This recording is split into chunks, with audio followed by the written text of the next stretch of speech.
Today we're going to be looking at the Amazon Fire TV Stick. This is Amazon's latest entry into the TV device market and competes directly with the Roku streaming stick and the Chromecast. The device itself is rather simple. It's a little larger than a regular sized USB stick, has a full-size HDMI port on one end and a micro USB power port on its right edge. Setting the device up is extremely easy. You can plug the stick into any one of your TV's HDMI ports. Now Amazon also thoughtfully provides an HDMI extension cable in case you have very little space behind your TV or if your TV is mounted to the wall. Next, the device needs power. This can be done in one of two ways. You can either plug it in directly to the USB port on your TV or use the provided AC wall adapter to plug the device into AC power from a wall outlet. Now turn your TV on, select the HDMI source the Fire TV stick is connected to, and you'll notice that the device boots up and searches for Wi-Fi networks. You can now log in and connect to your Wi-Fi network. It then automatically updates its software and allows you to sign in with your Amazon sign-in information. Next, it takes you through a short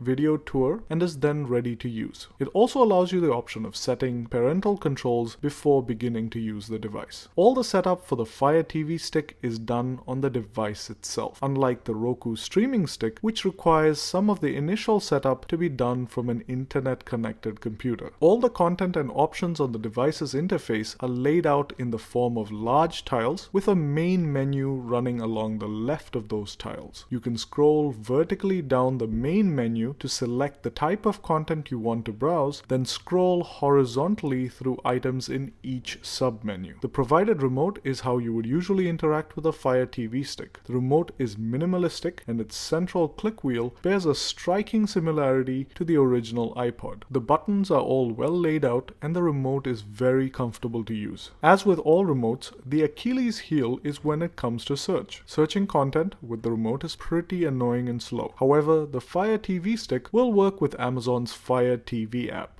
The app connects very easily to your device and makes scrolling and searching much easier. The app's voice search function works very well and makes searching content even easier. The app is also surprisingly very responsive and rarely hangs or has any glitches. Amazon seemed to have put quite a bit of effort into getting this right. Now, as with the Roku streaming stick, the Fire TV stick is not a replacement for your cable TV connection. It's designed to be an easy way to access online content through a user-friendly interface on your TV. The Fire TV stick has mainly been aimed at existing Amazon Prime customers who have a massive collection of free digital content. It makes access to all your favorite Amazon Prime content much easier and plays it back in full HD quality on your TV. Now, if you're not an Amazon Prime customer, you can always rent or buy content directly from the device. The most popular apps for video streaming, such as YouTube, Netflix, and Hulu, are also available, and these apps can be added to your device from the apps menu. The Netflix app works very well and is really easy to play back, forward, or rewind through content, as you can see here. The YouTube app works flawlessly and the playback quality is excellent, as you can see from this clip. In addition to the popular apps, there's a whole host of apps in areas ranging from education to entertainment and games. The app selection isn't as large as the Roku's, and many of the bigger games haven't made it to the App Store yet. However, the Fire TV stick is a relatively new device, and Amazon's App Store seems to be expanding pretty quickly. The TV stick is also compatible with Amazon's Fire game controller, which is sold separately. You can also watch news clips and even live news streams from apps such as the CBS app, and when it comes to renting movies, the experience is extremely pleasant. You can browse movies, watch trailers, check out alternatives, and then either rent or buy the movie with very little effort. So in terms of content, you'll never run out of stuff to watch or do. The Fire TV stick is also surprisingly very responsive, and it almost never lags or hangs when scrolling through content or buffering videos. There's also a pretty extensive settings menu with a whole lot of options you can customize. maximize. So one of the questions we often get is, should I get this, the Chromecast, or the Roku streaming stick? First off, the Chromecast is very different from both the Fire TV stick and the Roku streaming stick. The Chromecast is mainly meant to be more of a screen mirroring device, while the other two are media streaming devices. So comparing this device to the Chromecast is like comparing apples to oranges. However, when it comes to the Roku streaming stick, we recommend the Fire TV stick instead. The Fire TV stick is easier to set up, is more responsive, and has a much better smartphone remote app than Roku's. So our overall thoughts, the Fire TV stick is a well-designed device with a slick, simple, responsive interface that makes browsing online content on a TV much easier. Now, if you own an Amazon Fire TV stick, please feel free to share your experience in the comments below. And also feel free to check out our review of the Roku streaming stick. If this video was useful, please like this video and subscribe to stay tuned for more reviews. Thanks for watching.